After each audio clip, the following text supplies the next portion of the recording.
Hello everyone, welcome to Education Point Online. मैं बिट्टू कुमार आ गया हूं अपने इंजीनियरिंग चीज के एक और नए टॉपिक के साथ, जो कि अपना न्यूटन रिंग एक्सपेरिमेंट। ये न्यूटन रिंग एक्सपेरिमेंट क्या है भैया?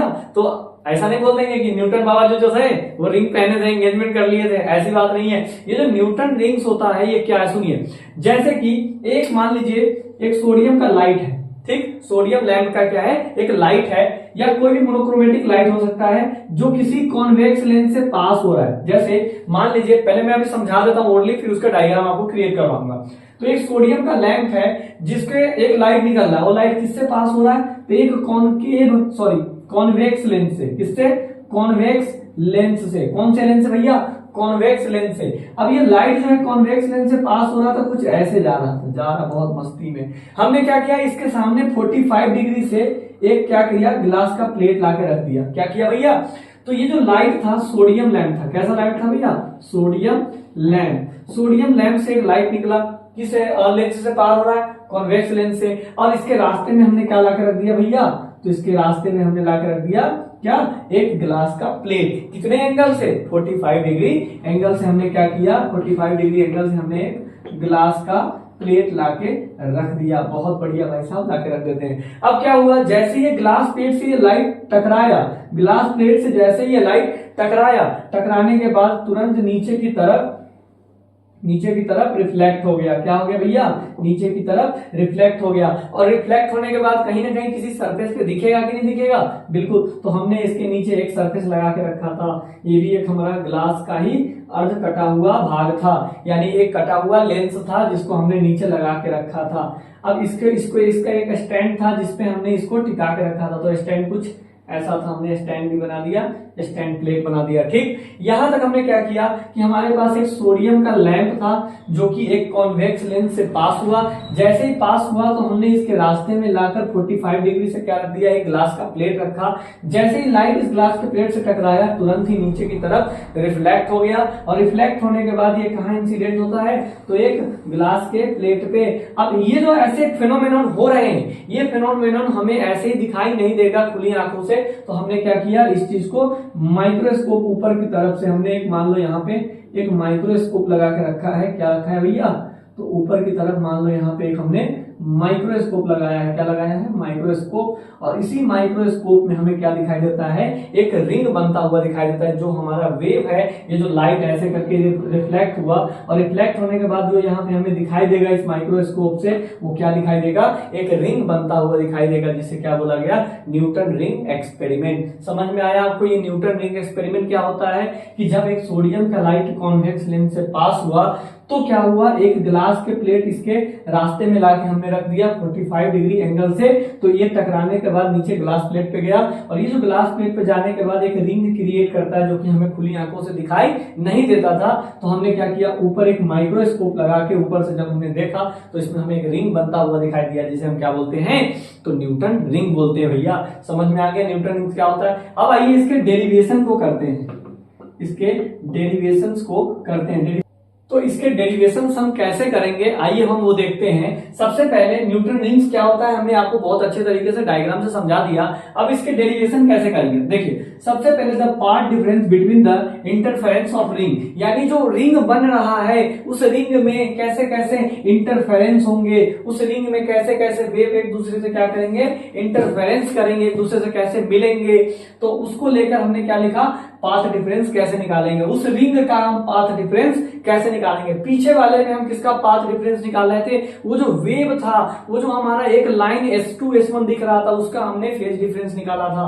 और यहाँ पे जो हमारा रिंग बनेगा, उस रिंग का हम क्या करेंगे? इसमें पाथ डिफरेंस निकालेंगे, यानी पाथ डिफरेंस उसका हम फाइंड करेंगे। देखिए, तो पाथ डिफरेंस बराबर क्या होता है रिंग का? 2ut cos r। ये थोड़ा सा आप याद रखना, 2ut प्लस cot r। अब ये ut क्या होता है? तो सुनो, u मतलब हो गया diffractive index of air. u हमने किसको लिया है? Diffractive index of air. और t इज द थिकनेस, उसकी मोटाई, ठीक है। और r यानी जो हमारा एंगल ऑफ रिफ्रैक्शन है, एंगल ऑफ रिफ्रैक्शन को हमने क्या नाम दिया, आर नाम दिया। अब देखिए उसके बाद एक थ्योरम याद रखिएगा, according to Stoke rule, Stoke theorem होता है, उसको क्या बताता है कि जो पाथ डिफरेंस होता है इन अ डेंसर मीडियम, जो हमारा पाथ डिफरेंस होता है किस मीडियम में, डेंसर मीडियम में, वो क्या होता है भैया, तो डेंसर मीडियम में कुछ ऐसा होता है, ध्यान से देखिए, डेंसर मीडियम में हमारा जो पाथ डिफरेंस होता है वो कैसा होता है भैया, तो देखिए path difference 2ut cos r plus lambda by 2, बस ये जो लेमडा बाई 2 है वो क्या हो जाता है, उसमें ऐड हो जाता है। कोई भी अगर हमारा पाथ डिफरेंस निकालना होगा कौन से मीडियम में, डेंसर मीडियम में, तो जो अपना ये नॉर्मल पाथ डिफरेंस होता है उसमें क्या ऐड हो जाता है, लेमडा बाई 2 ऐड हो जाता है। ठीक है भैया, अब हम क्या करेंगे, ये जो u की वैल्यू है ये क्या करेंगे, एयर में 1 होती है, मान लो ये जो u है यानी डिफ्रैक्टिव इंडेक्स इन एयर, उसकी वैल्यू क्या मान लेते हैं 1, और ये जो हमारा r है उसकी वैल्यू हमने 0 ले लिया, तो cos r इक्वल टू क्या हो जाएगा, तो cos r की जगह पे 0 डाल दो, cos 0 की वैल्यू क्या होती है, 1 होती भैया। अब क्या करेंगे इसके आगे, ध्यान से देखिए, ध्यान से देखिए, अब ये जो u है, इस u की जगह पे आप क्या पुट कर दोगे 1, और ये जो cos थीटा है यानी cos 0 की यानी cos r की वैल्यू कितनी हो गई, तो 1 हो गई, cos r की वैल्यू 1, तो डेल इक्वल टू निकल के आया 2, इसमें बच गया बस t, और इसकी वैल्यू 1, इसकी वैल्यू 1, और प्लस लेमडा बाई 2, यहां से हमारा क्या निकल के आया, पाथ डिफरेंस। अब हम क्या करेंगे, कंस्ट्रक्टिव सेम उसी तरीके से जैसे हमने यंग डबल स्लिट एक्सपेरिमेंट में क्या करा था, पाथ डिफरेंस निकालने के बाद कंस्ट्रक्टिव के लिए अलग निकाला था और डिस्ट्रक्टिव के लिए अलग निकाला था, उसी तरीके से हम इसका कंस्ट्रक्टिव के लिए अलग निकालेंगे और डिस्ट्रक्टिव के लिए अलग निकालेंगे। लिखिए फॉर कंडीशन ऑफ कंस्ट्रक्टिव, आइए देखते हैं, फॉर कंस्ट्रक्टिव इंटरफेरेंस, जैसे हमने यंग डबल स्लिट एक्सपेरिमेंट में कंस्ट्रक्टिव के लिए निकाला था उसी तरीके से हमारा जब पाथ डिफरेंस निकल जाएगा तो हम कंस्ट्रक्टिव के लिए एक बार लेंगे, एक बार डिस्ट्रक्टिव के लिए। तो देखिए हमने कंस्ट्रक्टिव के लिए क्या होता है, आपको पता था पाथ डिफरेंस किसके इक्वल होता है, यानी पाथ डिफरेंस एन लैम्डा के इक्वल होता है। याद कीजिए द कंस्ट्रक्टिव मतलब जो कंस्ट्रक्टिव जो हमारा इंटरफेरेंस होता है वो किसके इक्वल होता है, पाथ डिफरेंस के इक्वल होता है। तो पाथ डिफरेंस इक्वल टू हमने क्या कर दिया, हमने एन लैम्डा के इक्वल कर दिया। अब देखिए ये जो लैम्डा है, लैम्डा की वैल्यू पहले से निकाल के बैठे हैं, क्या निकाल के बैठे भैया, 2t plus lambda by 2 equal to n lambda. ठीक, अब ये लैम्डा वाले को उस साइड भेज दो तो 2t इक्वल टू क्या मिलेगा, एन लैम्डा, माइनस हो जाएगा, ये प्लस उस साइड गया तो माइनस ये हो जाएगा। ठीक, अब देखो यहां से आप एक काम करो, इन दोनों में आपको लैम्डा कॉमन दिख रहा है तो 2t equal to lambda common ले लिया, तो लैम्डा जब बाहर आ जाएगा तो n माइनस 1/2 बचेगा। 2t इक्वल टू क्या हो जाएगा, लैम्डा, इसको इससे कर दोगे तो 2n माइनस 1/2 हो जाएगा, तो यहां से हो जाएगा 2t equal to lambda upon 2 2n minus 1। अब एक काम करते हैं, यहाँ पे ये 2t का 2t और ये जो 2n है इसको शुरू में लिख देते हैं -1 और लैम्डा बाई 2। ये हमने क्या निकाल लिया, तो हमने कंस्ट्रक्टिव के लिए क्या निकाल के लिया है, इंटरफेरेंस। कंस्ट्रक्टिव इंटरफेरेंस के लिए जो हमारा t की वैल्यू से यहां से निकल के आ गए, इसको इक्वेशन नंबर आप पहला मान लेना। ठीक, चलिए आगे बढ़ते हैं।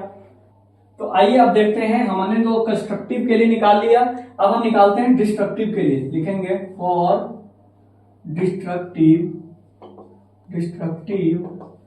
इंटरफेरेंस। जब हमारा डिस्ट्रक्टिव इंटरफेरेंस होगा तो क्या होगा, तो देखिए भाई साहब, जब डिस्ट्रक्टिव इंटरफेरेंस होता है तो जो पार्ट डिफरेंस होता है वो किसके इक्वल हो जाता है, तो आपको मैंने बताया था पार्ट डिफरेंस इक्वल हो जाता है 2n प्लस 1 लैम्डा बाई 2 के इक्वल हो जाता है। और हमने पाथ डिफरेंस हमें पता है, पाथ डिफरेंस कितना है, तो भैया यही है 2t प्लस लैम्डा बाई 2 हमारा पाथ डिफरेंस है, और ये 2n प्लस 1 लैम्डा बाई 2 के इक्वल हो जाएगा। अब यहाँ से क्या करोगे, इस लैम्डा बाई 2 को उधर भेज दोगे तो 2t इक्वल टू हो जाएगा 2n plus 1 lambda by 2 minus lambda by 2। ठीक, उसके बाद क्या करोगे आप, ध्यान से आप देखते रहना, बस एक एक स्टेप कैसे कैसे हो रहा है। हमने इस चीज को इधर भेज दिया, आप देखो दोनों में लैम्डा बाई 2 है तो कॉमन ले सकते हो, तो 2t इक्वल टू क्या हो जाएगा, लैम्डा बाई 2 कॉमन ले लिया, तो अंदर क्या बचेगा 2n प्लस 1। अब इसमें से तो कुछ नहीं बचा, तो क्या बचा, कुछ नहीं बचा तो -1 बचा, सब भाग गया तो 1 बचा। अब देखो ये +1 ये -1 आपस में कैंसिल हो गया, तो 2t equal to lambda upon 2 और क्या बचा 2n। ठीक, अब ये 2 से 2 कैंसिल हो गया, तो 2t इक्वल टू क्या निकल के सामने आया, n लैम्डा अपॉन में n लैम्डा, सीधा अपॉन में कुछ नहीं आया, तो 2t इक्वल टू क्या सामने आया अपना, तो इसको आप इक्वेशन नंबर सेकेंड मान लोगे। अब इसके बाद एक छोटा सा डायग्राम है, उसको ड्रॉ करके आगे हमें और भी रिंग की डायामीटर निकालनी है।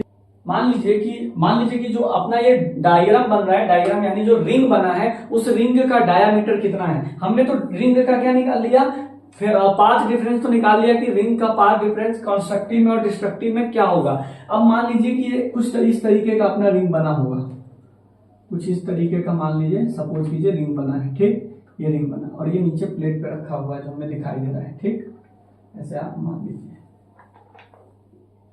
ऐसा कुछ हमारे प्लेट पे रखा हुआ है।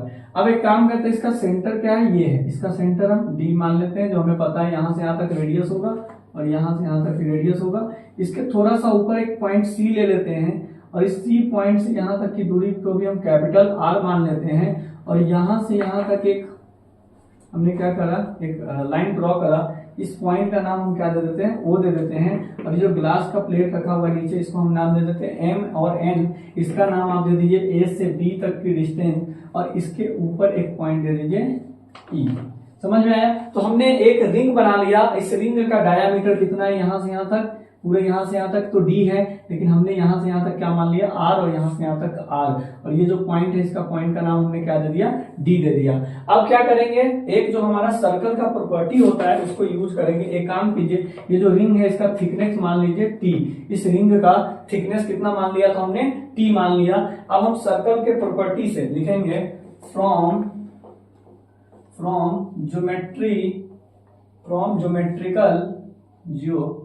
ज्योमेट्रिकल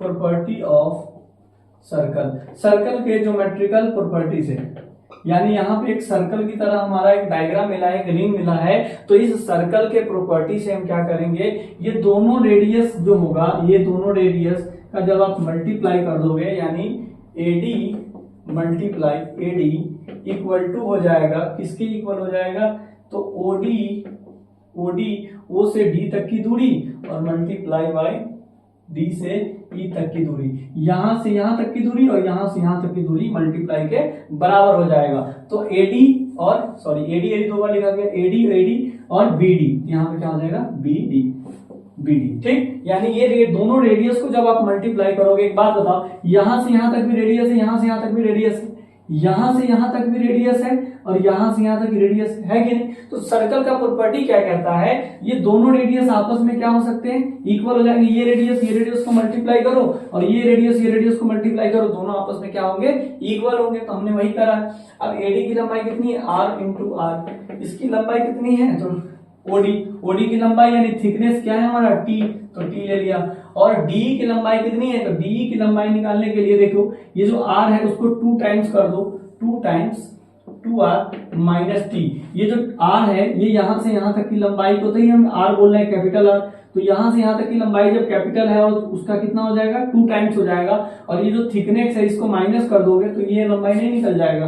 आया समझ में। तो वही हमने किया था यहाँ पे। और R इंटू आर क्या हो जाएगा, R स्क्वायर। अब देखो इसको मल्टीप्लाई करो इसके साथ, 2RT, क्या किया, 2RT को हमने T के साथ मल्टीप्लाई किया, माइनस का माइनस, T स्क्वायर का T स्क्वायर। अब आगे देखिए क्या करेंगे, अब ये T के स्क्वायर की वैल्यू है, ये जो आपको T स्क्वायर की वैल्यू दिख रही है, इसको क्या करो, R स्क्वायर इक्वल टू, एक काम करते हैं T कॉमन ले लेते हैं। तो जब इसमें से हम T कॉमन लेंगे, या एक काम करो ऐसे, ये जो T दिख रहा है आपको, ये बहुत ज्यादा छोटा है, क्या लिखोगे, T is very small than R। ये जो कैपिटल R है उससे T कहीं बहुत ज्यादा छोटा है। जब ये T जो है R से बहुत ज्यादा छोटा है तो क्या होगा, T की वैल्यू जो हो जाएगी वो नेग्लिजिबल हो जाएगी। T इज नेग्लिजिबल, यानी T को हम क्या कर देंगे, उससे हटा देंगे, यानी गायब कर देंगे। तो R स्क्वायर इक्वल टू क्या हो जाएगा, 2R, क्या हो जाएगा 2, एक काम कीजिए, ये हमने T को यहां से क्या कर दिया, गायब कर दिया। तो R स्क्वायर का R स्क्वायर, इधर क्या बचेगा 2। तो देखिए यहाँ पे ये जो T की वैल्यू दिखाई दे रही है आपको, ये T टी स्क्वायर की वैल्यू क्या हो, टी जो है हमारा, ये टी दिखाई दे रहा है इस रिंग में, ये जो थिकनेस है, क्या है इसका, रिंग का थिकनेस। तो क्या थिकनेस जो होगा वो रेडियस से छोटा होगा कि बड़ा होगा, तो थिकनेस रिंग जो होता है उसकी मोटाई क्या होती है, रेडियस से कम होती है। तो इस कारण से जो हमारा टी स्क्वायर की वैल्यू हो जाएगी वो क्या हो जाएगी भैया, नेग्लिजिबल हो जाएगी, उसको हम नेग्लेक्ट कर देंगे, क्या कर देंगे, नेग्लेक्ट कर देंगे, टी स्क्वायर की वैल्यू को क्या कर देंगे, नेग्लेक्ट कर देंगे, क्योंकि वो बहुत ज्यादा छोटा है। अब इसका स्क्वायर करेंगे तो वो तो और छोटा हो जाएगा, ये एक तो ऑलरेडी ये थिकनेस बहुत ज्यादा छोटा है, अब इसको स्क्वायर कर देंगे तो वो वैल्यू क्या हो जाएगा, और ज्यादा छोटा हो जाएगा, इसीलिए हमने क्या किया, टी स्क्वायर को उससे गायब कर दिया, तो क्या बचेगा 2RT। अब यहां से क्या करो भैया, तो 2T की वैल्यू निकालो, 2T की वैल्यू, क्योंकि हमने पीछे क्या निकाल के लाया था, कंस्ट्रक्टिव में भी 2T और डिस्ट्रक्टिव में भी 2T निकाला था, तो यहां से 2T की वैल्यू क्या हो जाएगी, 2 और T बच जाएगा, ये R इसके नीचे आ जाएगा, R इसके नीचे आ गया, यहां से हमने 2T की वैल्यू निकाल लिया, ठीक है भैया, हमने 2T की वैल्यू निकाल लिया। अब हमने कंस्ट्रक्टिव में भी 2T की वैल्यू निकाल के रखी है और डिस्ट्रक्टिव में भी 2T की वैल्यू निकाल के रखी है, दोनों को सब्स्टिट्यूट करेंगे, कंपेयर करके यहां से हम क्या कर सकते हैं, रेडियस निकाल सकते हैं अपने न्यूटन रिंग्स, जो बना हुआ रिंग्स है उसका हम इसमें क्या निकाल सकते हैं, रेडियस, और रेडियस की मदद से डायमीटर। तो आइए निकाल कर दिखाते हैं। तो आइए हम देखते हैं जो हमारा ये 2T की वैल्यू थी वो हमारे कंस्ट्रक्टिव के लिए कितना था। कंस्ट्रक्टिव बोला जाए तो आप समझ जाना कि ब्राइट फ्रिंज की बात की जा रही है, तो जो हमारा ब्राइट क्या होगा, रिंग होगा, तो उसमें फ्रिंज बन रहा था, इसमें क्या बन रहा है, रिंग बन रहा है, तो लिखोगे for bright rings, for bright rings compare जैसे लिख दो फॉर ब्राइट रिंग डायरेक्ट। अब देखो यहां से 2T की वैल्यू कितनी थी, याद करो, 2T की वैल्यू कुछ ऐसी थी, 2n-1, याद करो 2n-1 λ/2, यही था ना हमारा ब्राइट फ्रिंज के लिए हमने निकाला था, यानी कंस्ट्रक्टिव के केस में हमने क्या निकाला था, 2T की वैल्यू क्या निकाला था, 2n-1 λ/2 हमने अभी पीछे निकाला था कंस्ट्रक्टिव के केस में। कंस्ट्रक्टिव मतलब ब्राइट रिंग बन रहा है, तो इसको क्या कर देंगे, 2T की जगह पे कितना डालेंगे, इतना वैल्यू डाल देंगे, देखो डालो 2T की जगह पे 2n-1 λ/2 इक्वल टू क्या चल रहा है, R² कैपिटल R। ठीक, अब यहां से हमें R की वैल्यू निकालनी, हमने आपको बोला था इसमें हमें न्यूटन इसमें क्या निकालना है, तो रेडियस निकालना है। तो रेडियस कैसे निकालोगे, ये R की वैल्यू, तो ये R इसकी इधर चला जाएगा, देखते रहो, ये R इधर मल्टीप्लाई इधर, तो 2n-1 R λ/2 R²। ठीक, यहां तक समझ में आया आपको, यहां तक क्लियर हुआ। अब देखिए आगे क्या करेंगे, अब एक काम करते हैं, ये जो R² हटेगा तो इस साइड क्या चले जाएगा, रूट लग जाएगा, स्क्वायर हटेगा तो रूट लग जाएगा, तो R = √2n-1 R λ/2 ये आ गया। अब एक काम करते हैं, ये जो रेडियस है ये तो रेडियस निकला है, अब इसका डायामीटर निकालते हैं। तो डायामीटर कैसे निकलेगा, 2 × रेडियस, यही होता है, डायामीटर हमेशा रेडियस का क्या होता है, डबल होता है, तो 2 का 2, R की वैल्यू कितनी दी हुई है, √2n-1 R λ/2। एक काम कर रहे हैं, इस 2 को हटाने के लिए ये 2 को बाहर निकलना पड़ेगा, तो इसको 2 को बाहर निकालने के लिए हमें क्या करना होगा, ये 2 को हटाना है, तो ये 2 को हटाने के लिए क्या करना पड़ेगा, इस 2 को क्या बनाना पड़ेगा, 4 बनाना पड़ेगा, तब तो ये रूट से बाहर निकलेगा। तो हम इसको 2 से मल्टीप्लाई करेंगे, तो ऊपर भी 2 से मल्टीप्लाई करेंगे, आया समझ में। तो ये 2 जा कितना हो जाएगा 4, और 4 बन के ये बाहर निकलेगा तो कितना हो जाएगा 2, तो 2 हो जाएगा 2, रूट अंडर आ गया 2n-1 और ये हो जाएगा 2R λ। आया समझ में। अब क्या करेंगे, ये 2 से 2 कैंसिल हो जाएगा, तो यहां से D = क्या निकल के सामने आया, इंटू 2n-1 और ये क्या हो जाएगा 2R λ। ये हमारा यहां से क्या निकल के आया, तो हमारा डायामीटर निकल के आया रिंग का। अब ये जो रिंग है इसको हम क्या कर देंगे, तो D जो हो जाएगा वो किसके इक्वल हो जाएगा, ये जो हमारा का है कांस्टेंट है, ये जो वैल्यू है हमारा ये क्या है, फिक्स है। R λ की वैल्यू हर जगह उस रिंग में क्या रहेगी, फिक्स रहेगी। बाकी जो हमारा चेंज क्या होते रहेगा, n की वैल्यू अलग डालेंगे तो पहला रिंग के लिए निकलेगा, n की वैल्यू 2 डालेंगे तो दूसरे रिंग के लिए निकलेगा, n की वैल्यू n डालेंगे तो n रिंग के लिए निकलेगा। तो हम अभी किसको लेके चल रहे हैं, n रिंग को लेके चल रहे हैं, हमें नहीं पता है कि कौन सा रिंग है, तो हमने क्या लेके चला।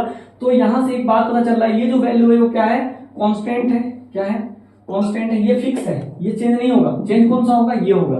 तो D जो होगा यानी डायामीटर जो होगा रिंग का वो डायरेक्टली प्रोपोर्शनल हो जाएगा किसके, √2n-1 के।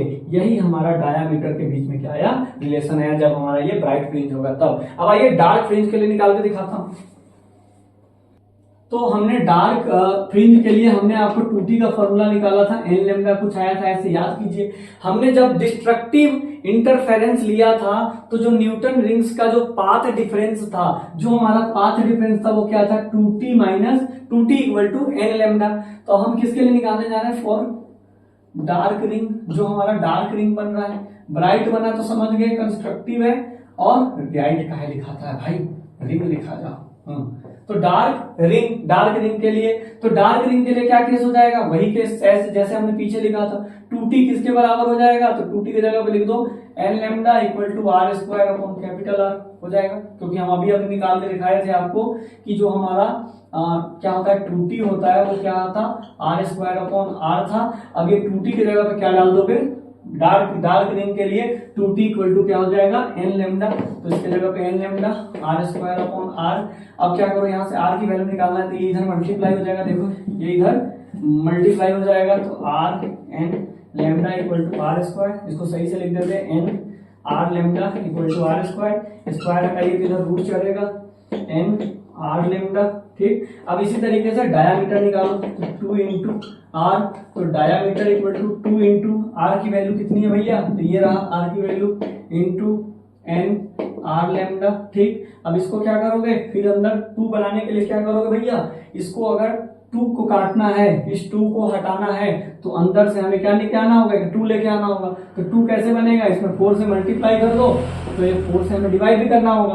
तो ये रूट से अब रूट से बाहर आएगा तो 2 आ जाएगा, तो 2 और ये 4 क्या निकल के आएगा, तो 2 और रूट अंदर क्या हो जाएगा, 4n r लैम्डा। ठीक, ये 2 से 2 कैंसिल, तो d equal to 4n r lambda. Same उसी तरीके से इसमें कांस्टेंट कौन कौन हो जाएगा भैया, आपको ही पता है, ये r और n, r और लैम्डा ये क्या है, हमारा कांस्टेंट है, और n की वैल्यू इसमें चेंज होती रहेगी। कभी n की वैल्यू 1 आएगी तो फर्स्ट रिंग के लिए, n की वैल्यू 2 आएगी तो सेकंड रिंग के लिए, यानी ये हमारा दोनों क्या हो जाएगा, कांस्टेंट। जब ये कांस्टेंट हो जाएगा तो डायमीटर किसके प्रोपोर्शनल हो जाएगा, किसके बराबर हो जाएगा, तो अपने n के बराबर हो जाएगा, यानी 4n, यानी n के बराबर हो जाएगा। 4n यानी किसके बराबर हो जाएगा, ये तो अपना कांस्टेंट है, नंबर भी तो कांस्टेंट होता है ना, तो 4rn अपना क्या हो जाएगा कांस्टेंट, सिर्फ अपना n क्या रहेगा इसमें जो होगा बदलते रहेगा, तो रिंग का उसका डायामीटर आते रहेगा। तो डायामीटर किसके प्रोपोर्शनल हो जाता है, n के, जब हमारा डार्क फ्रिंज होता है तब। ठीक, तो हमने आपको न्यूटन रिंग्स में हमारा टारगेट क्या था, तो न्यूटन रिंग्स में बस हमारा ये टारगेट था कि डायामीटर के साथ उसका